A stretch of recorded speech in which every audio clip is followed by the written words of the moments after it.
Crimen y castigo, de Fyodor Dostoyevsky.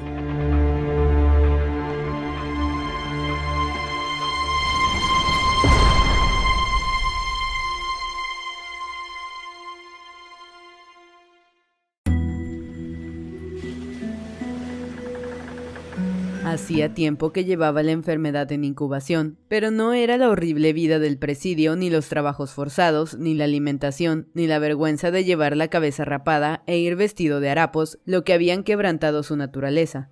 ¿Qué le importaban todas esas miserias, todas esas torturas? Por el contrario, se sentía satisfecho de trabajar. La fatiga física le proporcionaba al menos varias horas de sueño tranquilo. ¿Y qué podían importarle la comida, aquella sopa de coles donde nadaban las cucarachas?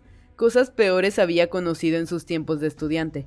Llevaba ropas de abrigo adaptadas a su género de vida. En cuanto a los grilletes, ni siquiera notaba su peso. Quedaba la humillación de llevar la cabeza rapada y el uniforme de presidiario. Pero ¿ante quién podía sonrojarse? ¿Ante Sonia? Sonia le temía. Además, ¿qué vergüenza podía sentir ante ella? Sin embargo, enrojecía al verla y para vengarse la trataba grosera y despectivamente. Pero su vergüenza no la provocaban los grilletes ni la cabeza rapada. Le habían herido cruelmente en su orgullo, y era el dolor de esta herida lo que le atormentaba.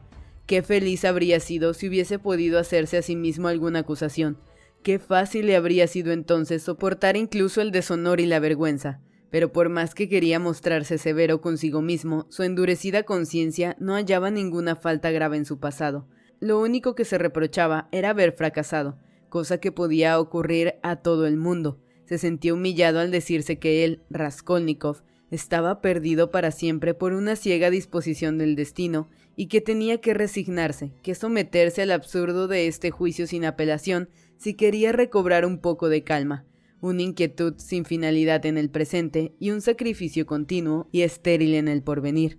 He aquí todo lo que le quedaba sobre la tierra.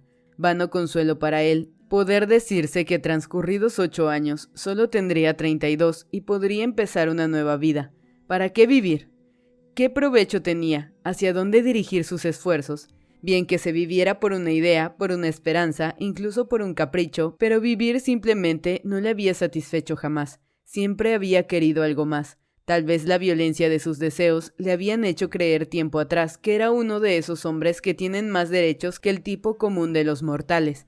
Si al menos el destino le hubiera procurado el arrepentimiento punzante que destroza el corazón y quite el sueño, el arrepentimiento que llena el alma de terror hasta el punto de hacer desear la cuerda de la horca o las aguas profundas, ¿con qué satisfacción lo habría recibido? Sufrir y llorar es también vivir, pero él no estaba en modo alguno arrepentido de su crimen. Si al menos hubiera podido reprocharse su necedad, como había hecho tiempo atrás, por las torpezas y los desatinos que le habían llevado a la prisión. Pero cuando reflexionaba ahora, en los ratos de ocio del cautiverio, sobre su conducta pasada, estaba muy lejos de considerarla tan desatinada y torpe como le había parecido en aquella época trágica de su vida. ¿Qué tenía mi idea?, se preguntaba, para ser más estúpida que las demás ideas y teorías que circulaban y luchaban por imponerse sobre la tierra desde que el mundo es mundo. Basta mirar las cosas con amplitud e independencia de criterio, desprenderse de los prejuicios para que mi plan no parezca extraño. Oh, pensadores de 4 cuartos, ¿por qué se detienen a medio camino? ¿Por qué mi acto no les ha parecido monstruoso? ¿Por qué es un crimen? ¿Qué quiere decir la palabra crimen?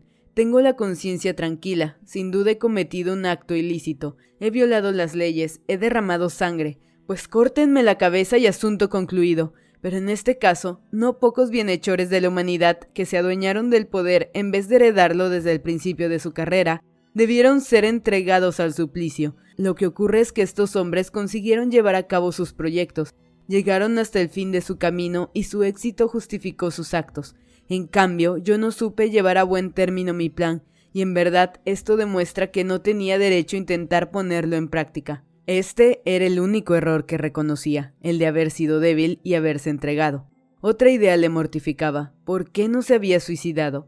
¿Por qué habría vacilado cuando miraba el agua del río y en vez de arrojarse, prefirió ir a presentarse a la policía? Tan fuerte y tan difícil de vencer era el amor a la vida, pues Svidrigailov lo había vencido a pesar de que temía la muerte. Reflexionaba amargamente sobre esta cuestión y no podía comprender que en el momento en que, inclinado sobre el Neva, pensaba en el suicidio, acaso presentía ya su tremendo error, la falsedad de sus convicciones.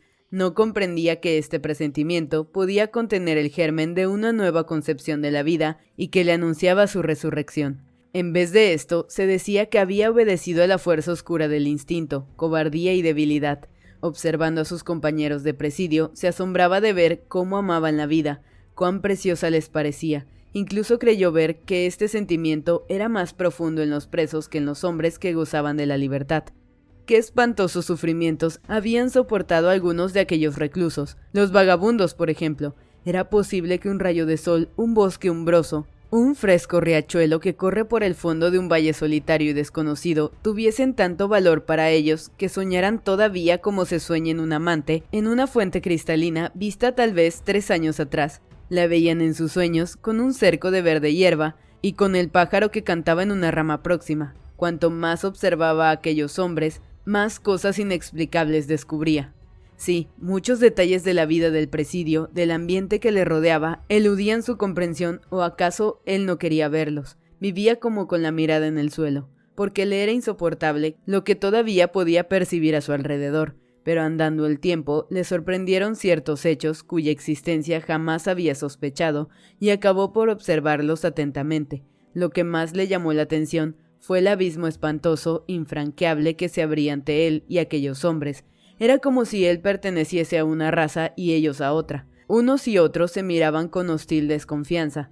Él conocía y comprendía las causas generales de este fenómeno, pero jamás había podido imaginarse que tuviesen tanta fuerza y profundidad.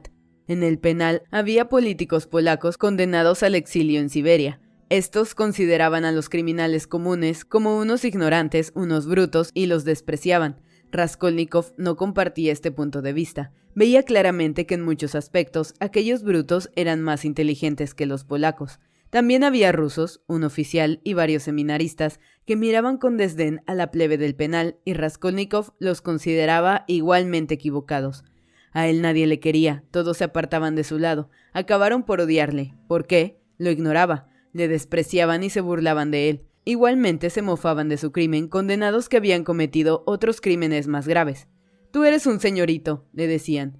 «Eso de asesinar a hachazos no se ha hecho para ti. No son cosas para la gente bien». La segunda semana de Cuaresma le correspondió celebrar la Pascua con los presos de su departamento. Fue a la iglesia y asistió al oficio con sus compañeros. Un día, sin que se supiera por qué, se produjo un altercado entre él y los demás presos. Todos se arrojaron sobre él furiosamente. «Tú eres un ateo, tú no crees en Dios», le gritaban. «Mereces que te maten». Él no les había hablado de Dios ni de religión jamás. Sin embargo, querían matarlo por infiel. Rodiano contestó. Uno de los reclusos, ciego de cólera, se fue hacia él dispuesto a atacarlo. Raskolnikov le esperó en silencio, con una calma absoluta, sin parpadear, sin que ni un solo músculo de su cara se moviera. Un guardián se interpuso a tiempo. Si hubiese tardado 1 minuto en intervenir, habría corrido la sangre. Había otra cuestión que no conseguía resolver. ¿Por qué estimaban todos tanto a Sonia? Ella no hacía nada para atraerse sus simpatías. Los penados solo la podían ver de tarde en tarde en los astilleros o en los talleres donde iba a reunirse con Raskolnikov. Sin embargo, todos la conocían y todos sabían que Sonechka le había seguido al penal. Estaban al corriente de su vida y conocían su dirección. Ella no les daba dinero ni les prestaba ningún servicio. Solamente una vez en Navidad hizo un regalo a todos los presos, pasteles y panes rusos. Pero insensiblemente las relaciones entre ellos y Sonia fueron estrechándose. La muchacha escribía cartas a los presos para sus familias y después las echaba al correo. Cuando los deudos de los reclusos iban a la ciudad para verlos, ellos le indicaban que enviaran a Sonia los papeles e incluso el dinero que quisieran remitirles. Las esposas y las amantes de los presidiarios la conocían y la visitaban. Cuando Sonia iba a ver a Raskolnikov a los lugares donde trabajaba con sus compañeros, o cuando se encontraba con un grupo de penados que iba camino del lugar de trabajo, todos se quitaban el gorro y la saludaban.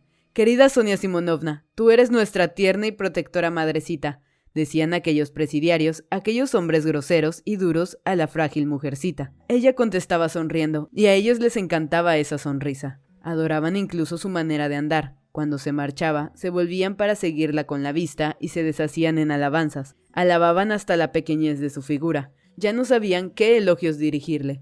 incluso la consultaban cuando estaban enfermos. Raskolnikov pasó en el hospital el final de la Cuaresma y la primera semana de Pascua. Al recobrar la salud, se acordó de las visiones que había tenido durante el delirio de la fiebre. Creyó ver el mundo entero asolado por una epidemia espantosa y sin precedentes que se había declarado en el fondo de Asia y se había abatido sobre Europa. Todos habían de perecer, excepto algunos elegidos. Triquinas microscópicas de una especie desconocida se introducían en el organismo humano, pero estos corpúsculos eran espíritus dotados de inteligencia y de voluntad. Las personas afectadas perdían la razón al punto. Sin embargo, cosa extraña, jamás los hombres se habían creído tan inteligentes, tan seguros de estar en posesión de la verdad. Nunca habían demostrado tal confianza en la infalibilidad de sus juicios, de sus teorías científicas, de sus principios morales. Aldeas, ciudades, naciones enteras se contaminaban y perdían el juicio. De todo se apoderaba una mortal desazón y todos se sentían incapaces de comprenderse unos a otros. Cada uno creía ser el único poseedor de la verdad y miraban con piadoso desdén a sus semejantes. Todos, al contemplar a sus semejantes, se golpeaban el pecho, se retorcían las manos, lloraban.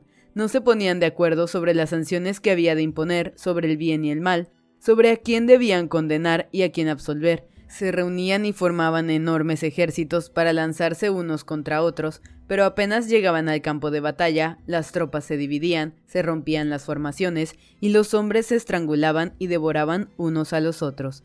En las ciudades, las trompetas resonaban durante todo el día. Todos los hombres eran llamados a las armas, pero ¿por quién y para qué? Nadie podía decirlo y el pánico se extendía por todas partes. Se abandonaban los oficios más sencillos, pues cada trabajador proponía sus ideas, sus reformas, y no era posible entenderse. Nadie trabajaba la tierra. Aquí y allá, los hombres formaban grupos y se comprometían a no disolverse, pero poco después olvidaban su compromiso y empezaban a acusarse entre sí, a contender, a matarse. Los incendios y el hambre se extendían por toda la tierra. Los hombres y las cosas desaparecían. La epidemia seguía extendiéndose, devastando. En todo el mundo solo tenían que salvarse algunos elegidos, unos cuantos hombres puros, destinados a formar una nueva raza humana, a renovar y purificar la vida humana, pero nadie había visto estos hombres, nadie había oído sus palabras, ni siquiera del sonido de su voz. Raskolnikov estaba amargado, pues no lograba librarse de la penosa impresión que le había causado aquel sueño absurdo. Era ya la segunda semana de Pascua. Los días eran tibios, claros, verdaderamente primaverales. Se abrieron las ventanas del hospital, todas enrejadas, y bajo las cuales iba y venía un centinela. Durante toda la enfermedad de Rodia, Sonia solo le había podido ver 2 veces, pues se necesitaba para ello una autorización sumamente difícil de obtener. Pero había ido muchos días, sobre todo al atardecer, al patio del hospital, para verlo desde lejos un momento y a través de las rejas. Una tarde, cuando ya estaba casi curado, Raskolnikov se durmió. Al despertar se acercó distraídamente a la ventana y vio a Sonia de pie junto al portal. Parecía esperar algo. Raskolnikov se estremeció. Había sentido una dolorosa punzada en el corazón. Se apartó a toda prisa de la ventana. Al día siguiente, Sonia no apareció. Al otro tampoco. Rodia se dio cuenta de que le esperaba ansiosamente. Al fin dejó el hospital. Ya en el presidio, sus compañeros le informaron de que Sonia Simonovna estaba enferma. Profundamente inquieto, Raskolnikov envió a preguntar por ella. Enseguida supo que su enfermedad no tenía importancia. Sonia, al saber que su estado preocupaba a Rodia, le escribió una carta con lápiz para decirle que estaba mucho mejor y que solo padecía un enfriamiento. Además, le prometía ir a verlo lo antes posible al lugar donde trabajaba. El corazón de Raskolnikov empezó a latir con violencia. Era un día cálido y hermoso. A las 6 de la mañana, Rodia se dirigió al trabajo, un horno para cocer alabastro que habían instalado en la orilla del río en un cobertizo. Solo 3 hombres trabajaban en este horno. Uno de ellos se fue a la fortaleza, acompañado de un guardián en busca de una herramienta. Otro estaba encendiendo el horno. Raskolnikov salió del cobertizo, se sentó en un montón de maderas que había en la orilla y se quedó mirando el río ancho y desierto. Desde la alta ribera se abarcaba con la vista una gran extensión del país. En un punto lejano de la orilla opuesta, alguien cantaba y su canción llegaba a oídos del preso. Allí en la estepa infinita, inundada de sol, se alzaban aquí y allá, como puntos negros apenas perceptibles, las tiendas de campaña de los nómadas. Allí reinaba la libertad, allí vivían hombres que no se parecían en nada a los de presidio. Se tenía la impresión de que el tiempo se había detenido en la época de Abraham y sus rebaños. Raskolnikov contemplaba el lejano cuadro con los ojos fijos sin hacer el menor movimiento. No pensaba en nada, dejaba correr la imaginación y miraba, pero al mismo tiempo experimentaba una vaga inquietud. De pronto vio a Sonia a su lado, se había acercado en silencio y se había sentado junto a él. Era todavía muy temprano, y el fresco matinal se dejaba sentir. Sonia llevaba su vieja y raída capa y su chal verde. Su cara delgada y pálida conservaba las huellas de su enfermedad. Sonrió al preso con expresión amable y feliz, y como de costumbre, le tendió tímidamente la mano. Siempre hacía este movimiento con timidez. A veces, incluso se abstenía de hacerlo, por temor de que él rechazara su mano, pues le parecía que Rodia la tomaba a la fuerza. En algunas de sus visitas, incluso daba muestras de enojo y no abría la boca mientras ella estaba a su lado. Había días en que la joven temblaba ante su amigo y se separaba de él profundamente afligida. Esta vez, por el contrario, sus manos permanecieron largo rato enlazadas. Rodia dirigió a Sonia una rápida mirada y bajó los ojos sin pronunciar palabra. Estaban solos.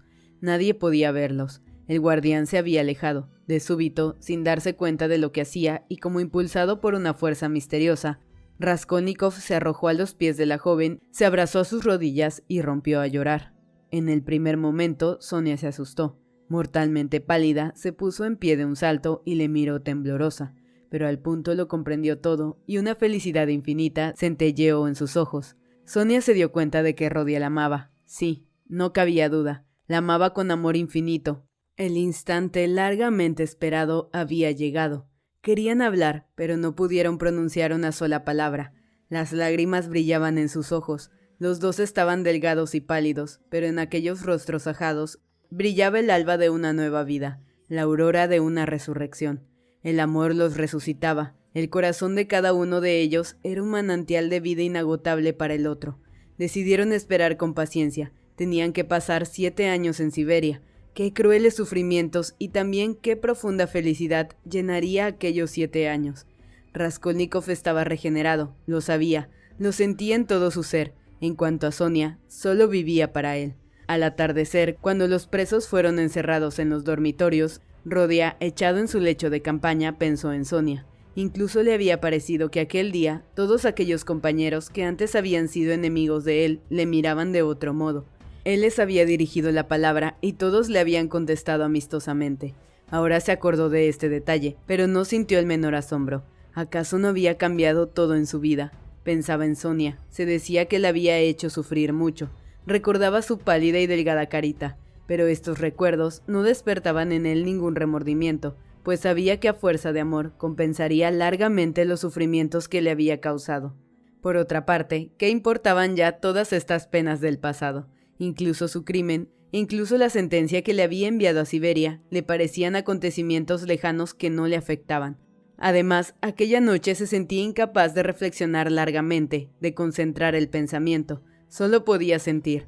Al razonamiento se había impuesto la vida. La regeneración alcanzaba también su mente. En su cabecera había un evangelio. Lo tomó maquinalmente. El libro pertenecía a Sonia. Era el mismo en que ella le había leído una vez la resurrección de Lázaro. Al principio de su cautiverio, Raskolnikov esperó que Sonia le perseguiría con sus ideas religiosas. Se imaginó que le hablaría del evangelio, le ofrecería libros piadosos sin cesar, pero con gran sorpresa suya no había ocurrido nada de esto. Ni una sola vez le había propuesto la lectura del libro sagrado. Él mismo se lo había pedido algún tiempo antes de su enfermedad y ella se lo había traído sin hacer ningún comentario.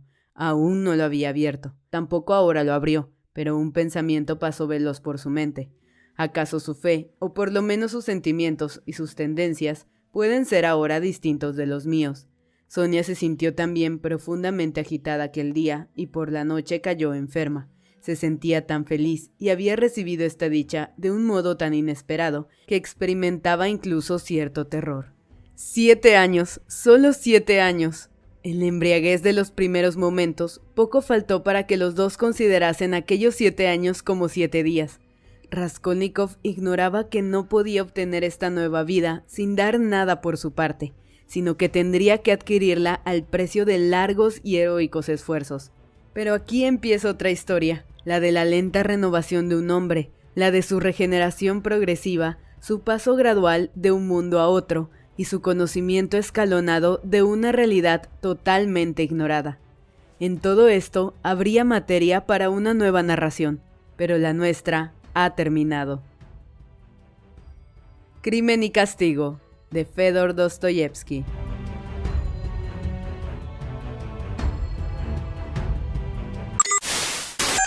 Si te ha gustado esta historia, dale like, compártela y suscríbete a nuestro canal. Tenemos capítulos nuevos todos los lunes, miércoles y viernes. También nos puedes seguir en nuestras redes sociales, Facebook, Instagram y Twitter. Encontrarás los links en la caja de descripción, así como toda la información sobre el texto que acabas de escuchar. También puedes dejarnos en los comentarios recomendaciones de libros que deberíamos